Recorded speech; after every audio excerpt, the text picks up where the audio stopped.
जब डॉक्टर आपको बताते हैं कि आपकी किडनी में ट्यूमर है, तो सुनते ही मन में सवाल आता है कि क्या ये कैंसरस है? क्या मुझे सर्जरी करानी पड़ेगी? क्या कोई और इलाज ऑप्शन है इस कैंसर के लिए? कई लोग सर्जरी से बचना चाहते हैं, चाहे वजह उनकी हेल्थ कंडीशन हो, रिस्क फैक्टर हो या एक सिर्फ इच्छा की लेस इन्वेजिव ट्रीटमेंट के द्वारा उनकी प्रेफरेंस। लेकिन क्या बिना सर्जरी के किडनी ट्यूमर के कैंसर का इलाज हो सकता है?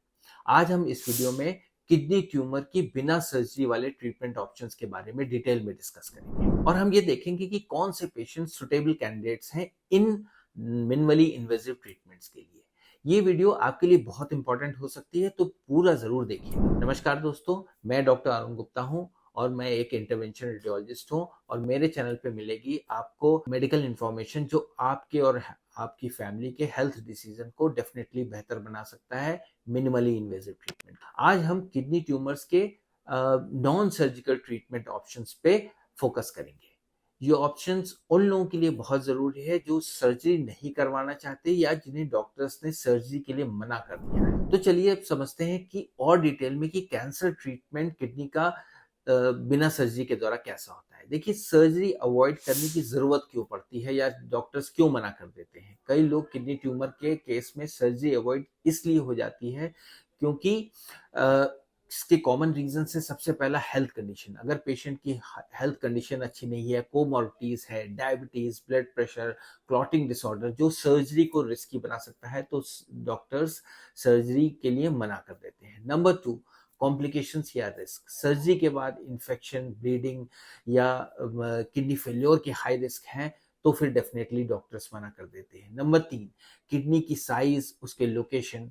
अगर किडनी का जो है ट्यूमर 3 से 4 सेंटीमीटर तक का है, तो उन केसेस में इफेक्टिवली नॉन सर्जिकली कैंसर को ट्रीट किया जा सकता है।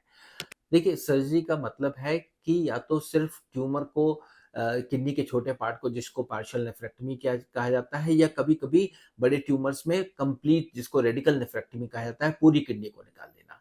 देखिए, नॉन सर्जिकल ऑप्शंस में बिना कट या इंसेशन के ट्रीटमेंट दिया जाता है, जो कि लेस पेनफुल, फास्ट रिकवरी वाला है, किडनी को रिस्क कम होता है।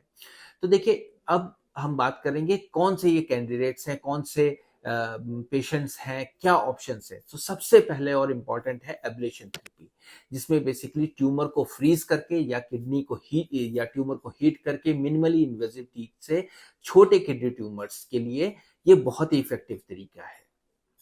क्रायोब्लेशन की बात करें तो एक special needle, special electrode tumour के अंदर इंसर्ट किया जाता है, जो एक्सट्रीम कोल्ड गैसेस रिलीज करता है, वहां पे टेम्परेचर बहुत कम कर देता है, जिसकी वजह से किडनी की सेल्स डिस्ट्रॉय हो जाती है।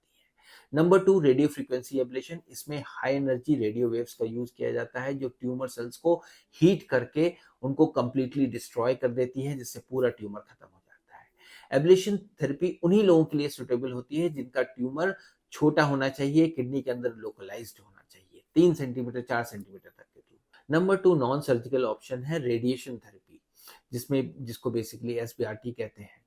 सो इसमें एक्सरेज के द्वारा रेडिएशन थेरेपी का यूज करके पेशेंट की कैंसर सेल्स को किल किया जाता है। इसमें high energy radiation beams use की जाती हैं, जो कैंसर सेल्स को डिस्ट्रॉय करती हैं। रेडिएशन थेरेपी का यूज तब भी किया जाता है जब ट्यूमर साइज बहुत बड़ा हो और उसको श्रिंक करना हो।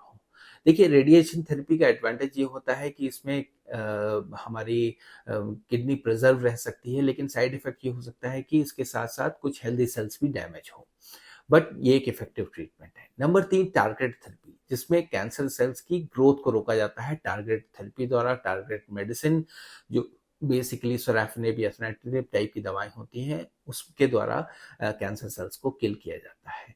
ये किडनी के एडवांस कैंसर में यूज किया जाता है। Number 4, immunotherapy. देखिए, बॉडी की इम्यूनिटी को स्ट्रांग बनाता है इम्यूनोथेरेपी। इम्यूनोथेरेपी एक मॉडर्न ट्रीटमेंट है जो बॉडी के इम्यून सिस्टम को इतना स्ट्रांग बना देता है कि खुद कैंसर सेल्स को बॉडी डिस्ट्रॉय कर सके।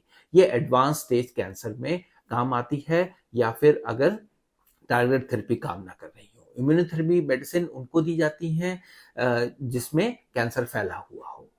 सो बेसिकली ये हमारी इम्यून सिस्टम को ट्रेन करता है ताकि कैंसर सेल्स बॉडी पहचान सके।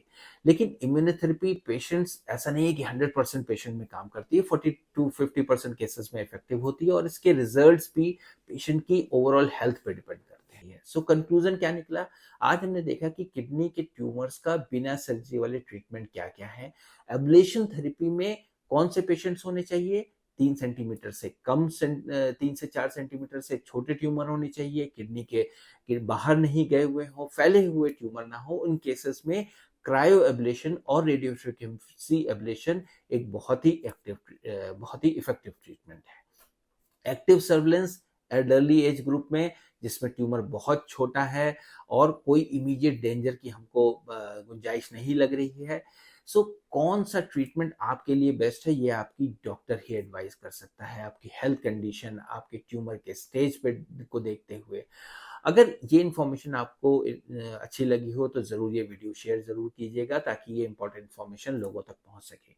और डेफिनेटली कोई आपके सवाल हो तो कमेंट सेक्शन में भी लिखकर पूछ सकते हैं, मैं हर एक सवाल का जवाब जरूर दूंगा। तो मेरे चैनल से जरूर जुड़े रहिए ताकि ऐसी मिनिमली इन्वेजिव ट्रीटमेंट की जानकारी आपको लगातार मिलती